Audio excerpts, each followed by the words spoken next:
तो एक बहुत बड़ा फ्रॉड बच्चों के साथ हो रहा है और बहुत लोगों ने मुझे कहा कि इस बारे में वीडियो बनाऊं, लोगों को थोड़ा बताऊं। अब तक आप सीट शायद ले चुके होंगे काउंसलिंग के थ्रू, लेकिन अगर आपने अभी ज्वाइन नहीं किया तो रुक जाओ, इस वीडियो को एंड तक देख लो तो आपको पता चलेगा कि क्या क्या चीज़ें होती हैं और किन चीज़ों का आपको ख्याल रखना है कॉलेज ज्वाइन करने के पहले। मैं सिर्फ अभी आज के वीडियो में प्राइवेट कॉलेजेस की ही बात करूँगा क्योंकि ज़्यादातर फ्रॉड वहीं से होते हैं। तो अभी क्या चल रहा है, देखो गवर्नमेंट बहुत सख्त है, बहुत ज़्यादा ध्यान रखा जा रहा है चीज़ों के ऊपर, लेकिन वो सख्ती तब काम में आती है अगर आप अवेयर हो। अगर आप अवेयर ही नहीं हो अपने अधिकारों से तो फिर वो सख्ती कुछ भी नहीं है। तो पहला तो ये कि अगर आपके साथ ऐसा कोई फ्रॉड हुआ है तो उसे बिल्कुल भी आप एक्सेप्ट मत करो, आप उसको पब्लिक डोमेन में लेके आओ, आप लोगों को बताओ, क्योंकि जब आप ऐसा करते हो तो दूसरे लोगों की भी हेल्प होती है। तो ऐसे ही कुछ फ्रॉड जो कॉमनली कॉलेजेस के थ्रू हो रहे हैं मैं आपके साथ शेयर करने वाला हूँ। अगर आपके साथ इनमें से कुछ हुआ है तो राइट इन कमेंट्स। तो पहली चीज़ तो है कि जब आप काउंसलिंग अटेंड करोगे ना ऑनलाइन तो आपको ब्रोशर में दिखा देगा कि फ़ीस कॉलेज की है बहुत कम। अब इनको आपको बुलाना है क्योंकि सभी कॉलेजेस की फ़ीस मान लो 3 साढ़े 3 लाख 4 साढ़े 4 लाख तक फ़ीस है। अभी आप देखोगे तो कहीं कोई कॉलेज आपको 1 लाख फ़ीस पे बुला रहा है, आप चले गए। अब वो फ़ीस जनरली 1 लाख ही होनी चाहिए थी, लेकिन आप कॉलेज पहुँचते हो, वहाँ पहुँच के आपको कहते हैं कि भाई पहले साल की फ़ीस 1.5 लाख रुपये है, उसके बाद फ़ीस जो है 1-1 लाख रुपए, या फिर पहले साल की 2 लाख रुपए, उसके बाद 1-1 लाख है। फर्स्ट ईयर में एक्स्ट्रा कुछ एक्सपेंसेस होते हैं। आप भी सोचोगे चलो ठीक है यार, 3 लाख सोच रहे थे 4 लाख से, आप वो पैसे दे देते हो। खैर, कहानी यहाँ खत्म नहीं होती। इसके बाद आपको साल के एंड में जाके, जैसे अटेंडेंस का क्राइटेरिया है 75%, कह दिया जाएगा भाई आपकी अटेंडेंस 1% शॉर्ट है, 2% शॉर्ट है, हम तो आप ही की तरफ हैं, लेकिन क्योंकि अटेंडेंस शॉर्ट है तो इसको पूरा करना पड़ेगा और ये पैसे जो हैं बड़े ऊपर तक खिलाने पड़ेंगे।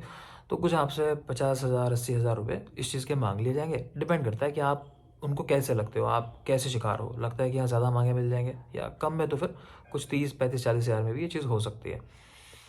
इसके बाद आप सोचोगे कि साल भर होने आया, मुझे स्टाइपेंड का पैसा नहीं मिला, जो आपको ब्रोशर में शुरुआत में दिखाया था कि 10,000 रुपीज़ आपको पर मंथ स्टाइपेंड मिलेगा। आप पूछोगे सर वो पैसा अभी तक नहीं आया अकाउंट में, ना कोई उसकी डिटेल मांगी गई। तो बताया जाएगा कि वो अगर आपको लेना है तो उसकी फ़ीस है 3.5 लाख रुपए। ये कैसी बेवकूफ़ी है भाई। अगर मुझे 3.5 लाख देने हैं आपको, उसके बाद आपसे मान लो कि 12 महीने में 1,20,000 लेने हैं, मैं क्यों दूंगा? जाहिर सी बात है ना। तो ये तो क्लियर पागल बनाने वाली बातें हैं। तो ऐसा ये लोग कर देते हैं। फिर आपको ये बता देंगे इसके अलावा भी आपको अगर वो पैसे चाहिए, आप मान लो जिद पड़ गए थोड़ा, तो कहेंगे वो आपको रात को ड्यूटी करनी पड़ेगी। मतलब मैं पूरा ड्यूटी करूँगा डॉक्टर हो गए 10,000 रुपये के लिए, अगर मेरे लिए उन पैसों के मायने हैं तो पूरी रात में ड्यूटी करूँ आपके यहाँ, दिन में आपका कॉलेज भी देखूँ, वहाँ मरीज भी देखूँ, जबकि ये चीज़ें कहीं ब्रोशर में लिखी नहीं होती। तो ये कंफर्म कर लो जब आप कॉलेज जा रहे हो कि भाई इसका क्या सीन है। ठीक है। अगली चीज़ आती है कि जब आप सेकंड ईयर में आते हो तो आपको एक नई चीज़ थोप दी जाएगी। आपको कुछ किताबें, कुछ बुक्स, है ना, कुछ ड्रेस ये दे दी जाएगी कि हमने ड्रेस बना दी है, आपको ड्रेस पहन के आनी है। भले ही कोई ना पहन के आए, खास एप्रन होगा, उस पर आपका नाम लिख देंगे, है ना, कि मोहन जी। अब मोहन जी वो लिखा हुआ लेने के लिए आपसे फ़ीस चार्ज करेंगे, कुछ कहेंगे कि भाई इसका आपको 15-20 हज़ार रुपये कुछ देना है। फिर आपका एग्ज़ाम लेंगे ज़बरदस्ती, साल में 2 बार 3 बार, उसका पैसा आपसे हर बार भरवाएंगे, कुछ कभी 5,000 कभी 8,000, कभी आपका रिव्यू करने के नाम पे आपसे पैसे मांग लिए जाएंगे। आप फाइनल थर्ड ईयर में आ जाते हो। थर्ड ईयर में आने के बाद आपको कहा जाएगा कि भाई आपकी जो गाइड है ना, या आपके जो गाइड है उन्होंने कॉलेज छोड़ दिया, या फिर ऐसा होगा कि गाइड कभी रहा ही नहीं होगा। आपको अलॉट तो कर दिया होगा, आप भी जानते होगे कि वो कॉलेज आता नहीं है, आप बड़े रिलैक्स हो जाओगे कि वो गाइड ही नहीं आता तो मेरी गलती थोड़ी है। लेकिन एंड में आके आपको बताएंगे कि भाई आपका गाइड नहीं है ना, और आपके गाइड से बात नहीं हो पा रही, अब नया गाइड अलॉट करना पड़ेगा, कोई आपको लेने को तैयार नहीं है, तो आप शायद लेट हो जाओगे। लेट होने का मतलब है काफ़ी सारा फाइनेंशियल लॉस। तो एक काम करो, कुछ पैसा आपको देना पड़ेगा। अब वो पैसा कितना भी हो सकता है, कुछ 1 लाख 2 लाख 2.5 लाख, कितना भी हो सकता है। ठीक है, जितना आप डर जाओगे तो उतना ये पैसा होगा, तो वो पैसा आपसे ले लिया जाएगा।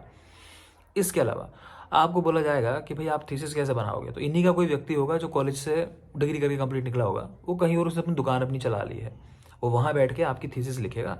उसके एवज में आपको कुछ पैसा बताया जाएगा। अब क्योंकि सबके लिए सेम पैसा है, वरना तो आपको पकड़ लेंगे, अरे आपकी थीसिस तो गलत लिखी हुई है, तो आपको वो पैसा देना है। तो वो हो सकता है कुछ भी समवेयर अराउंड 40,000 से लेके 50 60 70,000 तक। इसके बाद आपसे कहेंगे आपके पेपर पब्लिश हुए, आर्टिकल्स। अब गाइड ही नहीं था तो बच्चे को क्या पता है पेपर पब्लिश कराने, चलो करा भी दिया उसने, तो बोलेंगे नहीं वो खास उस वाले पेपर में होना था।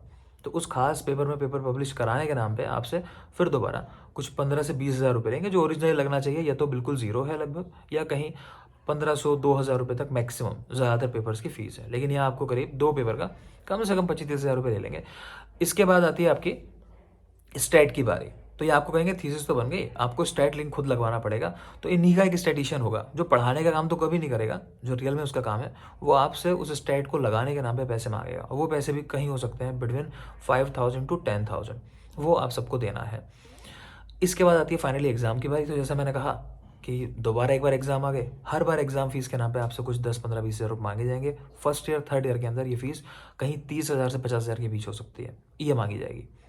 इतना सब होने के बाद आप एग्ज़ाम दोगे, फिर हो सकता है आपसे कहा जाए कि एग्ज़ामिनर आया है, एग्ज़ामिनर को थोड़ा सा खुश रखना है, कुछ खिलाना पिलाना है, तो उसके नाम का आप सबसे चंदे के नाम पे 5-5 10 हज़ार रुपये जमा कर लेंगे ये लोग।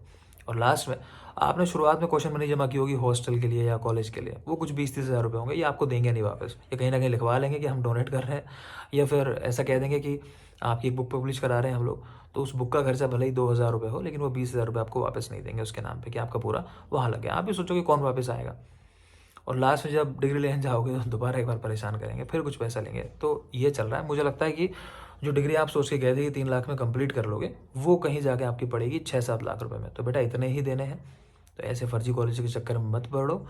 अगर आप ऐसे किसी कॉलेज को जानते हो तो पहले अच्छे से पड़ताल कर लो, उसके बारे में जान लो। आपका कोई विश्वसनीय वहाँ पढ़ता हो उससे मालूम कर लो, है ना। फैमिलीज़ के साथ जाके अपने होके आ जाओ। कॉलेज छोड़ देना वो ज़्यादा अक्लमंदी है कि उसमें फंस जाना, है ना। शुरुआत में ये फैसला लेना ज़्यादा आसान होता है।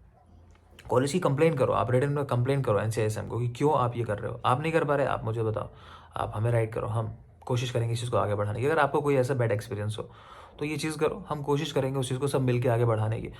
और ये चीज़ें ऐसे ही होंगी बेटा, वरना परेशान होने वाले परेशान होते रहेंगे। अच्छा, एक और चीज़ मैं बता देता हूँ कि कई लोग क्या करते हैं, बीच में कोई उनका जानता मिल जाता है, बोलता है कि आप कॉलेज का फॉर्म भर दो और मैं आपका एडमिशन करा दूंगा इस कॉलेज के अंदर। तो बेटा याद रखो, अगर आपके मार्क्स नहीं है कोई आपका एडमिशन करा नहीं सकता।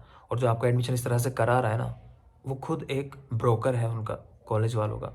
तो उसका ब्रोकरेज वहाँ तय है कि अगर उसने एक एडमिशन कराया तो जो भी पहली फ़ीस होगी उसमें से अराउंड 50% उसका कमीशन तय होता है। समझ रहे हो बात को। तो इन कमीशन खोरों के चक्कर में बिल्कुल नहीं पड़ोगे। ये सब कुछ ख़त्म करना पड़ेगा आपको, और हमें ही करना पड़ेगा मिलके, वरना होगा नहीं। तो बस ये कुछ इन्फॉर्मेशन थी मेरी साइड से। तो एडमिशन लो तो बहुत सोच समझ के लो, ऐसी जगह लो कम से कम आपका थोड़ा ज़ोर हो, आप कह सको अपनी बातें। और दूसरा, कुछ भी छुपाओ मत। अगर आप दबते हो तो सिर्फ अपना नुकसान नहीं करते हो, आप सबका नुकसान करते हो जो भी लोग उस फील्ड के अंदर हैं। Thank you. अगर आपके साथ कोई भी ऐसा फ्रॉड हुआ है तो राइट मी।